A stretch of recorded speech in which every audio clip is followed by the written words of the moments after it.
Have you ever stayed with your grandparents before?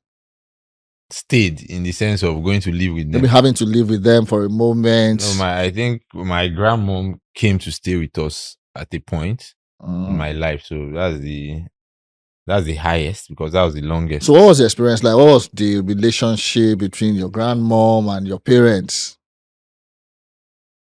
So by relationship, what do you mean?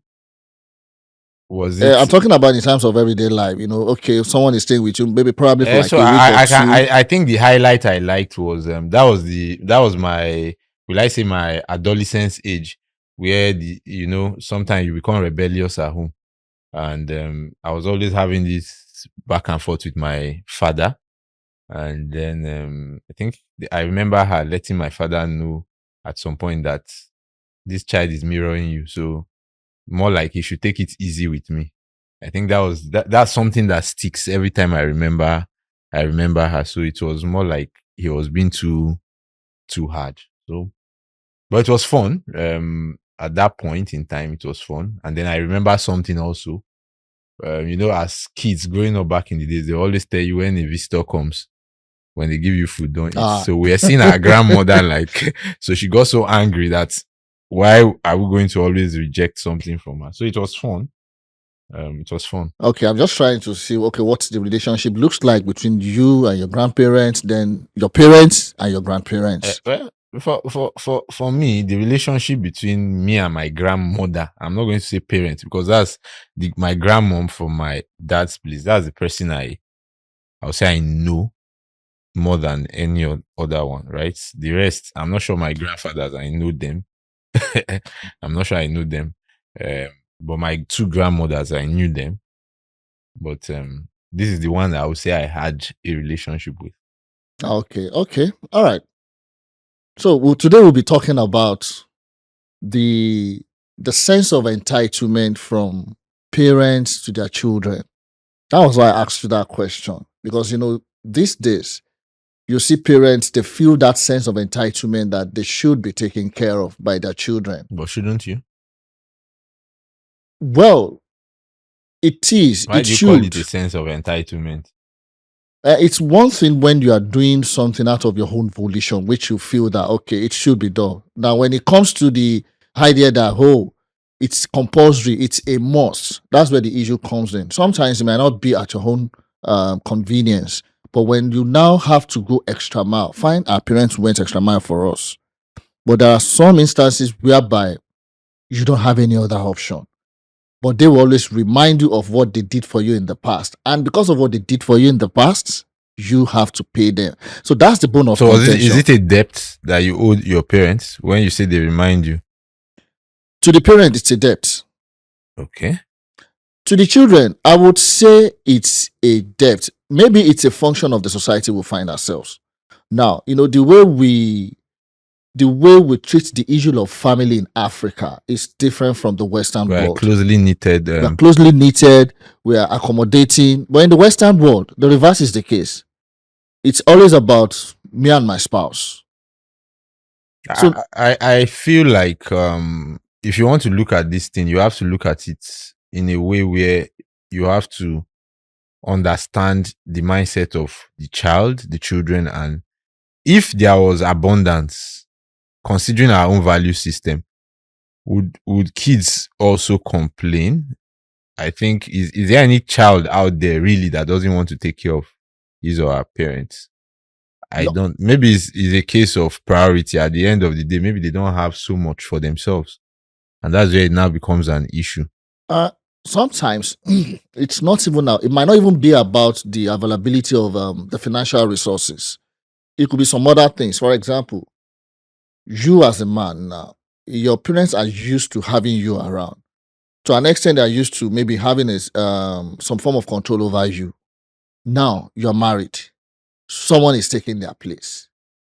And they will always feel that sense of entitlement that I've been taking care of you. I've done this, I've done that. So suddenly they are no longer the priority in your life. They got married also.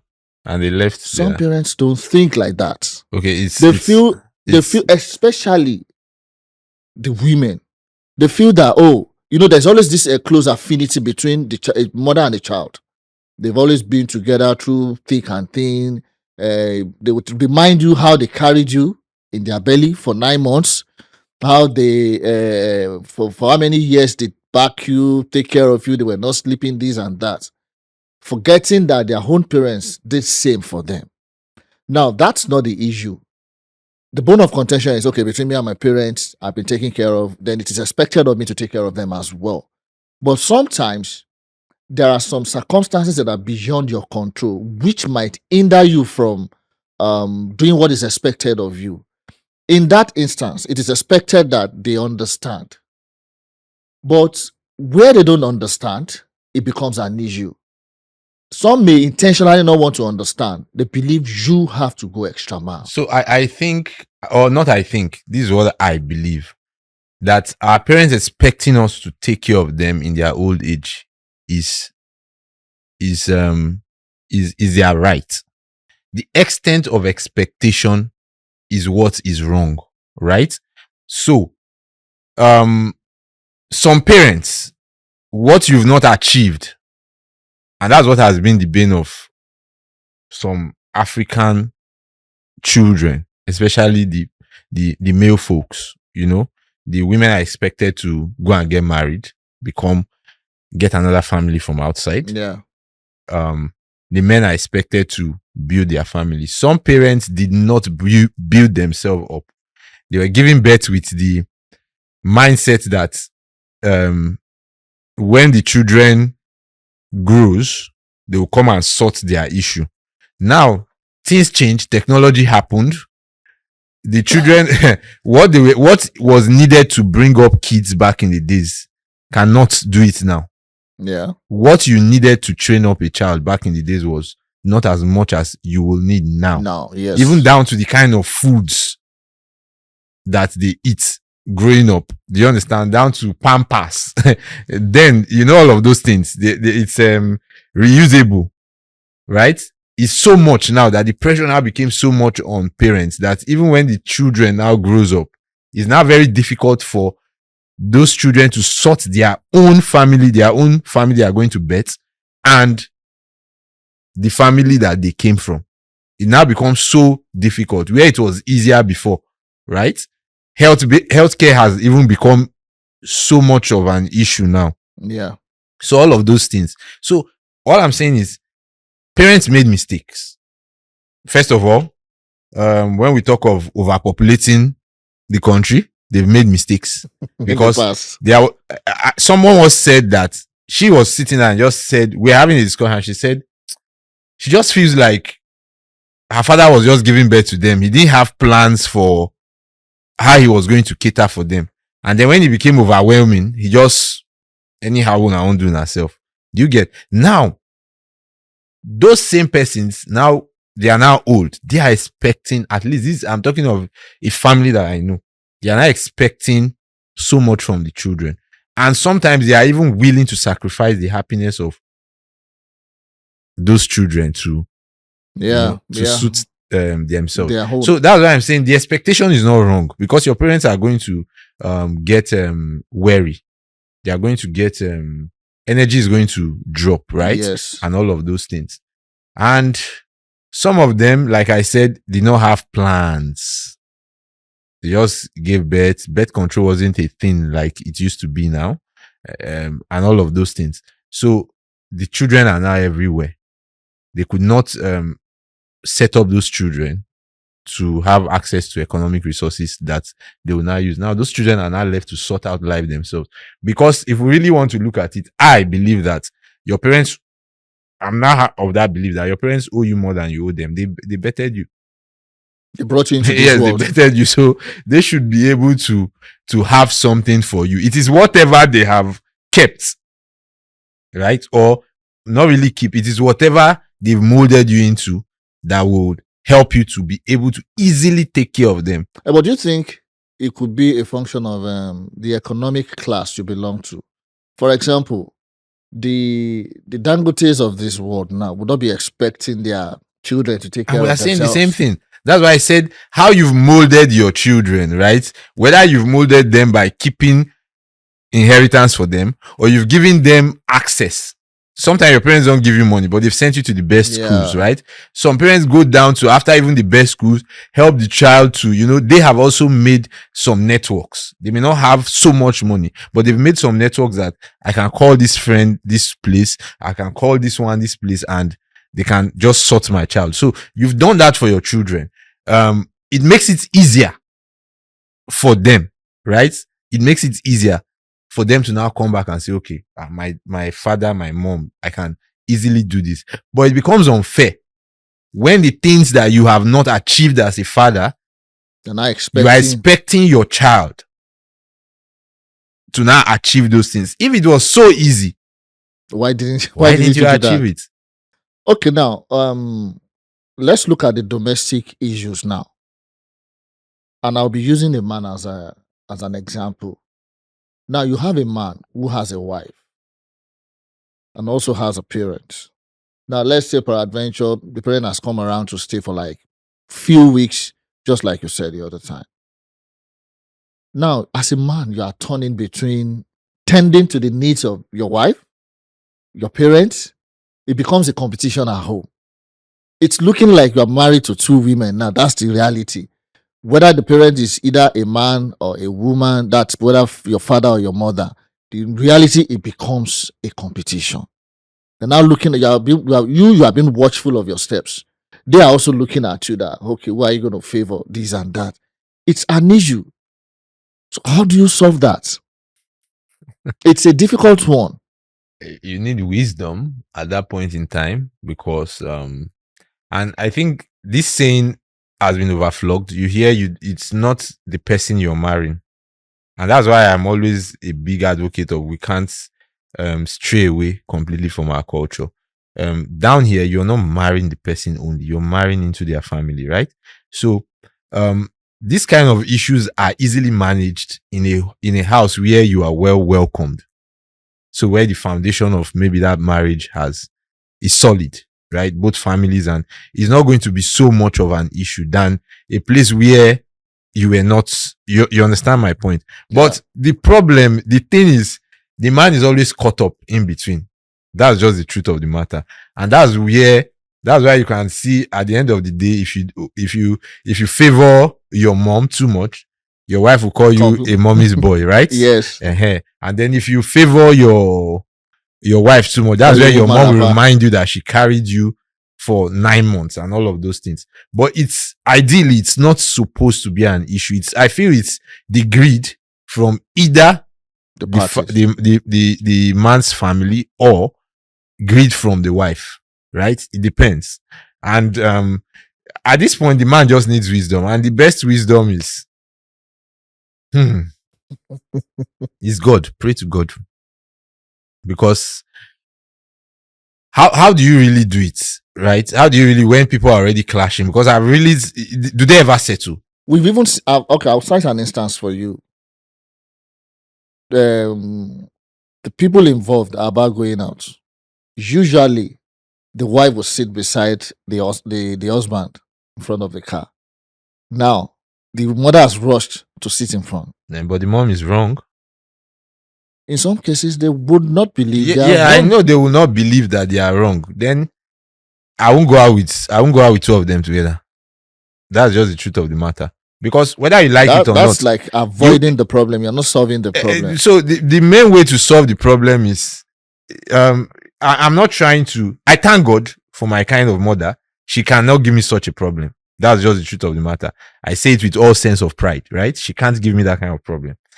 But where I've seen those kind of things is, a man leads his home. A man should lead his home. At the end of the day, you need to take decision that is good at that point in time. Not for your wife, not for your mother, but for your children, right? And you should know what that decision is. Your children cannot be seen, you shouldn't be seen as not being fair to their mother too. Yeah. That's just what I don't need to spell it. You shouldn't be seen as not being fair to their mother.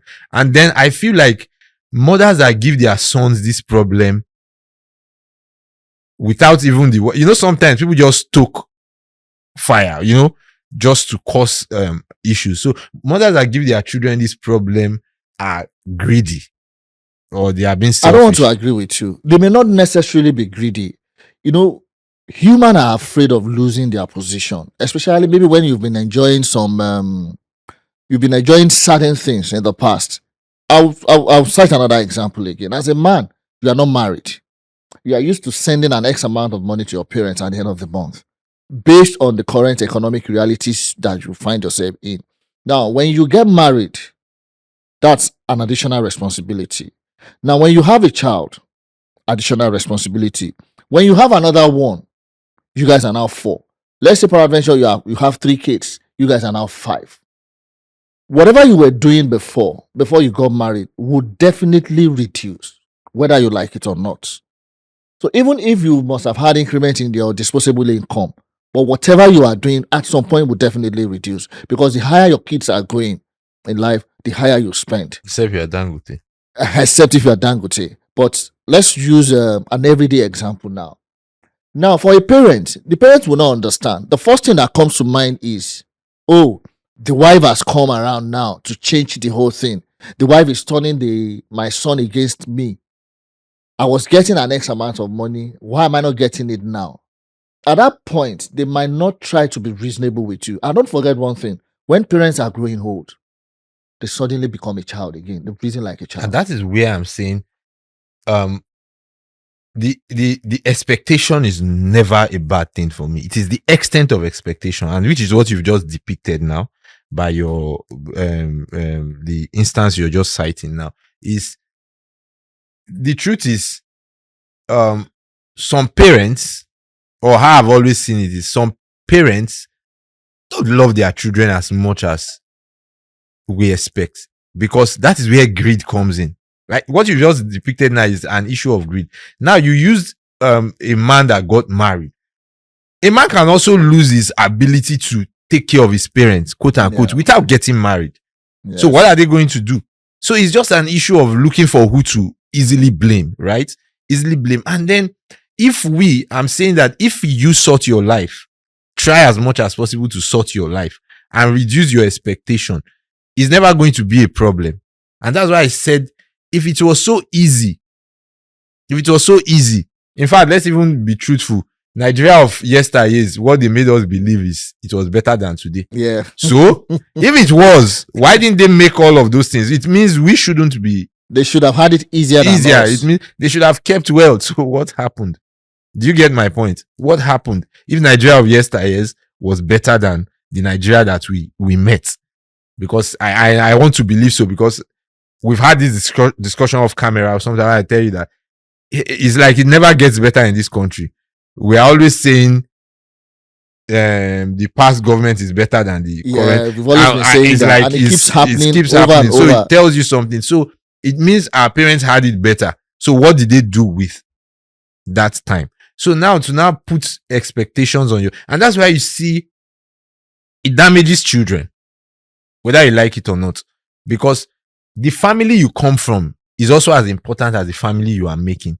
Yes. And whether you like it or not, when it comes to your loyalty, the family you're making, especially your children, right? That's why you can see sometimes people stay in even abusive marriages because of their children. That's to tell you how important that is. To the point that sometimes people even stay in a place where there is no joy, because that seed that you have brought forward, your parents are so important, but you owe those ones. It's almost like you owe them your life more than you owe the same way your parents. The same way they themselves, the position they were previously with their own parents as well. So, but the truth of the matter is, people don't like facing reality, especially when you are enjoying certain privileges, and now those privileges are no longer in place. You look for someone to blame. So looking at now, even when we look at this issue, we are looking at it from the angle of money and all of that. I've asked this question. In fact, the other time I was just making fun with someone. I said, care homes in Nigeria is not a thing. I was like, imagine someone opens such a business. Later I got thinking, will they even sell? Because it's almost like it's a taboo. Why will you carry your parents and go and drop in a care home? But I think with the present day Nigeria now, people are waking up to that reality. Sometimes I've had to inquire, why do people actually take them to care homes? But the reason is this: one, maybe you have a parent who is old. Fine, you can take care of that person at home. But when people are in the midst of their age grade, they are able to relate the same way. You have people to play around with, unlike you as a maybe you are in a paid employment, you leave in the morning, you come back in the evening. There's no one with your parent at home. Fine, maybe you have someone who you have employed to take care of them. Now, is that enough? No. Why do they take them to the old people's homes or take them to the care home? Is because for them to see the people of their like minds, people of their age grade, they're able to relate with them. They can talk about past experiences, Nigeria of the old 60s, 70s, 80s. They can relate. Fine, there's still a place of the family where the old people can still relate with their grandchildren. But at that point, that it's all about stories of what happened in the 80s, telling them fascinating stories about what happened then. But can the children relate? No. They can only create a mental picture of what had happened in the past. But when they get to people of their age grade, they are able to discuss. Maybe intellectually, let me just put it that way, or they are able to relate with whatever they are saying at that moment. So I think it helps. It So helps you're in support of mental homes. I say mental homes, care homes care homes. for I am not the aged. saying the thing is this. I'm neither saying yes or no. I'm only giving you reasons why people will want to do that. The good side. I'm always looking at the good side of life. So why would people want to do that? There's always a flip side to it as well. That okay, you're not even sure of the care they're going to get from there. And we know one thing in this country: when corruption creeps in, anything can happen. Now imagine you've paid a certain amount of money for your parent to be taken care of, and that money is not being expended on them, despite the fact that you are even paying for their services. But same thing can happen as well if you employ someone to take care of them at home. And also, these are professionals. They are professional caregivers. So maybe they are better positioned to take care of them in terms of parents getting healed, their mental states, and some other special needs that they will have, unlike getting a conventional person to take care of them. Then also on the flip side, the family bond is lost. Unlike when the parent is at home, maybe with the grandkids, they're able to relate with them. The family And bond is that is still how there. value system get lost.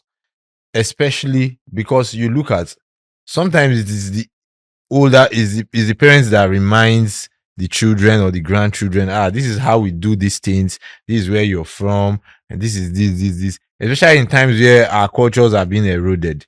And that is why I'm a little bit suspicious of that what is it called, um of us taking parents to care homes, because there is a tendency that we'll forget them there. It happens. There is a high tendency, although somebody said even the ones that are not in care homes, sometimes 3 years, 2 years, especially for the men. Maybe you just get to send money to them and you feel it hands there. So the thing is, we're also going to get old, right? At a point, how would you actually love to spend your old age? Where would you like to be kept? In a care home, or to live with your children, or still with your family? Is that a question I would want to answer?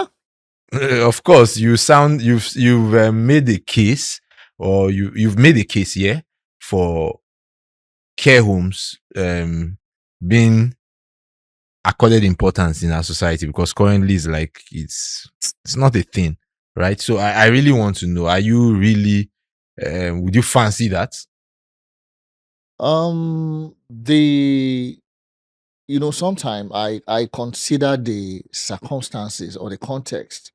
Now, if I say yes today under these conditions, will I still be able to say yes when that time comes? What are you scared of? I might not be scared of anything. There are two things that rule our actions as human. It is either pain or pleasure. Now, it may not be as a result of pain. It could be as a result of pleasure. What am I going to be missing out if I'm staying in the old people's home or in the care home? What are the pains that is coming with it? So these are the two things that I need to consider. Now, if I decide, okay, I want to stay in my own house, if I have my own house and I feel that, okay, I can be better taken care of there, or if I feel that, okay, the old people's homes will be a better option for me. What if I have my own house and I'm still within the community of people of my age grade? Is that not the same thing with the old people's home? So I'm only telling you the current realities now. I don't see care home as a bad option. I won't lie to you. As long as all expectations are met. So let me deviate, because it seems like I've been a little bit more opposed to the care homes. But I'm looking at it now. Let me even look at, maybe there is this advantage there. I feel like sometimes some parents that will make those decisions, maybe from some movies that we've seen, some parents that will make those decisions, you get to a point where you actually understand that you don't want to burden your kids. You want them to actually live their own life. And don't you think parents that are very considerate, that's where they will look, oh, let me just go and stay with this. But that I've always had this little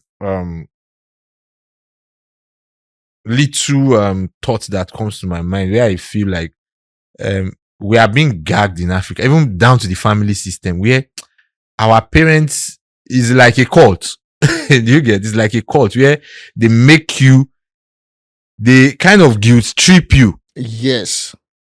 To believe that even some things that we now grow up to understand that they are not wrong, but they are guilt tripping you, right? To make you feel like you have to do this, right? Even down to sometimes choosing a life partner. Yes, I agree with you. But they use the word and make you feel like it is for your good. But deep down, if something is really for their good or for the good of, why are you so hell bent? Some parents go to the extent of they can kill anybody to, if they as the parents will not have their aim, and it is your child, for God's sake. So that's why I also look at, if your parents are really up for your own happiness, right? Sometimes they should look at it and they should even be the one to suggest, to say, I don't need to burden these children, right? I'm in this age, I need to be here. Maybe they will come and visit me. But why is it that the African family system sometimes seems like it's a cult? Some parents have died keeping a wish list or a wish for the other children. Maybe they have one child that is not agreeing to things they've decided for them. They've kept a wish that, I'm going to say this. Okay. Somebody wants the child, the son, not to get married to a woman, right? And that is the person this child wants. And then even till she died, she kept insisting. Till she died, she kept a wish note or statement that even if she dies, the other children should make sure that the child doesn't get married to that person. That the child doesn't marry that person she doesn't want. That's I think it has always been in existence in Africa. First thing in Africa is that we believe the words of the elders are to be taken hook, line, and sinker without even giving any consideration to it. We used to believe. Yes, that's what I'm saying. We found out now that these elders are. It's now that, okay, now we are getting exposed to certain things. Previously, you don't question your parents. They told you if an elder curse you. So people were scared, right? Yes. Like you said, they guilt trip you. They employ all sort of tactics. Now, if you say something is for my own good, advice is meant to be, okay, you give me an advice. It's either I take it or I reject it. But at least you've made your stand known to me that, okay, this is where I stand. So in case if it goes wrong, you can always say, I warned you, but you never listened. But now, when you now go to the extent of forcing me to take that opinion, that's where an issue comes in. That's where you discover that, oh, there's an ulterior motive why this person is saying so and so thing. So these are things that is now making children of nowadays to start questioning the parents that, okay, why must it be this way? Why must it be that way? Also, guilt tripping a child to take care of you because you felt you've done enough, while you have an opportunity to save some things for yourself. For example, I will cite the issue of the pension scheme that was introduced in Nigeria in 2005. Now, what was the idea behind the pension scheme? The whole idea is that you save towards your own future, so that by the time you are leaving a paid employment, you have something that you can fall back on. Because the system recognizes the fact that we Africans, the parents rely on their children to take care of them in their old age. And this comes with a lot of issues, struggles. Now, in order to mitigate against such struggles or issues, okay, let's do this. Maybe it will be a soft landing. Even if there's going to be a contribution from the children, then that will be just an addition or minimal. Unlike when the whole burden is on the children. So the pension scheme was created. You save towards your own future. As you are saving, the company that you're working for is also saving for you as well. So at the end of your at the end of the day, when you are retired or at the old age, you have something that you can work with. There's a way they work it out that to know, okay, your expectancy, your life expectancy should be so and so. So there are still some other things that I think we still need to put in place. I'm always an advocate of someone who addresses problems with structure. Because sometimes when you say, okay, you want to talk this and that, it may work for some people, it may not work for some people. So the whole idea is parents should not be selfish about what they want. So looking at the African family system, and we always like to mirror the West, right? I see some things down to even let me even give you an example. There's something we are not thinking about. Down to our marriage system, this bride price thing, and then of course it's more worst, or is worst in some part of the country than some. It's like parents want to profit off their kids, especially when they are giving out their daughters in marriage, right? Out in marriage. It's like it's a business. They want to profit off. You see some lists for marriage and you are wondering. It might even shock you if you find out that maybe the daughter has a certain category of certificate. That's Masters, you get PhD. So the higher the child goes, the higher the bride price. You know what is said if you want to marry from the Igbo land, right? What is going to. So sometimes you look at it like, is it like they are trying to profit off these kids? Because people sit down, make laws, right? It is still these elders we were talking about. The question should be, are my parents training me because of what they stand to get in future, or it's their responsibility to train me for bringing me into this world? Now, if it's your responsibility to train me for bringing me into this world, just like the same way your own parents trained you, then I think the expectation should be lowered. I'm not saying if your parent is incapacitated, of course, the child has to stand up for that parent. Then I'm not saying you have to also wait till the parent is incapacitated before you do anything. But don't guilt trip a child into taking care of you. Because sometimes you might not even know the capacity of that child at that moment. There's a time when you were growing up, I'm sure you'll be sharing information with your parents. But to get to a certain stage, you cut down the number of information, the amount of information you share with them. If you get married again, you cut it further down. And that's the way it is. There are things that are between you and your wife that you cannot talk about with your parents.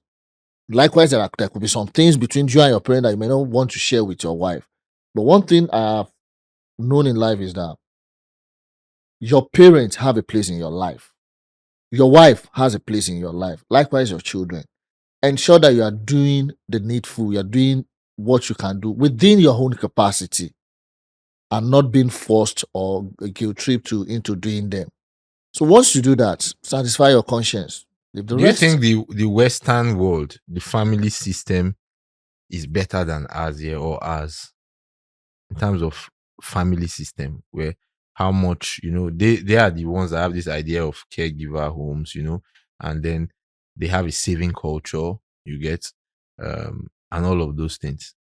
I wouldn't say their system is better than ours or our system is better than theirs. The issue is this: if there are two problems in two different places, you get to solve them differently. That is their own way of solving their own problem because they have a unique case. It is different from ours here in this part of the world. However, there should always be, like we always say, there should be homegrown solutions to our problems. By the time we start copying what they do over there, bringing it into our own culture, if I feel that okay, having a what's it called now, care home will work for me, why not? That's why I always talk about circumstances and context. There are times I may have to borrow their solutions and see if it works with me. You can even borrow their own, then make it homegrown here. There's a way you spice it up and you make it homegrown here. So it will be a bit different from theirs. So I wouldn't say one is superior to one. They have their own unique case. They go about solving it their own way. We have ours here. We go about solving it our own way as well. That's why when we talk about economic problems and we're trying to bring in the Western solutions into our problems, we still find ourselves in that same solution problem because we've not really gone for the homegrown solutions. So I want to look at this now. I wish I had a lady on set. Do you think men who are perceived to be still be breadwinners of their family or families are less attractive to women of this generation? There are a lot of things a woman will consider when she's speaking a man of her choice. Family plays an important role. Now,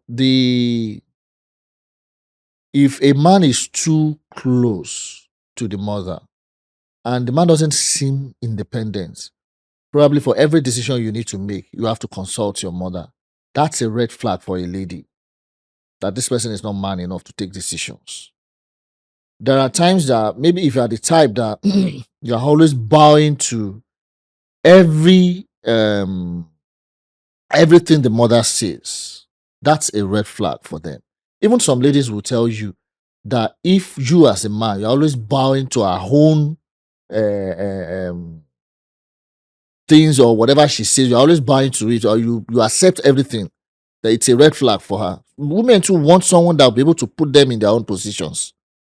So it might be an issue for them. I won't lie to you. It will definitely be an issue for them. But the thing is this: every woman still wants a highly domesticated man. Someone will always be at home, will always remember home, not the type that have living a carefree life.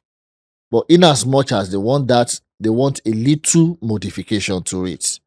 So that's where homegrown solution comes in. As a woman, you know what you want, you modify it. As a man, you know what you want, you modify it. So for me, I think or the first of all, I don't know where we lost it, right?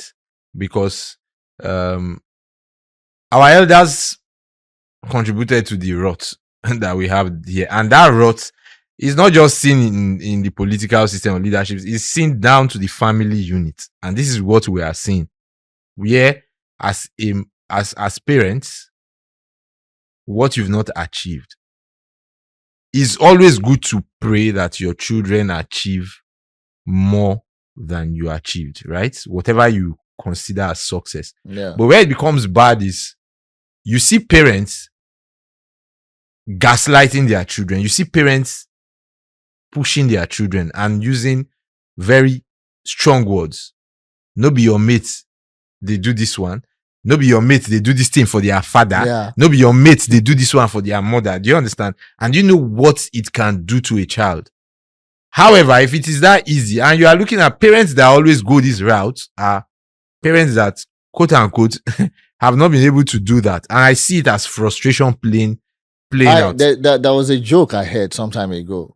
A child and the mother, or the parents, let me put it that way, they attended what's it called, the graduation ceremony, convocation.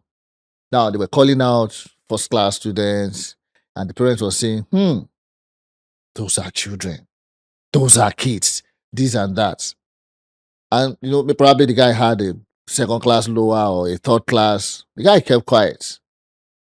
On their way out, when parents were driving off, you were seeing all sort of cars. And the guy said, those are parents. Those are parents. An eye for an eye. Yes.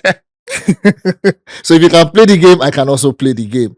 But the thing is, you said something earlier that where did we lose it as Africans? Now, Africa is rooted on this pedestal that if I'm telling you something, I'm compelling you to do it. But children of nowadays, they want you to explain to them why this decision is being taken. And I've always been a supporter of that. You explain why a certain decision is being taken so that it becomes our decision, not my decision. If it becomes our decision, you will run with it. I will run with it. We will commit ourselves into it 100%. But if I'm being forced to do something and I don't even know the reason behind it, and to now capital, I'm being suspicious of your motive, some things will set in.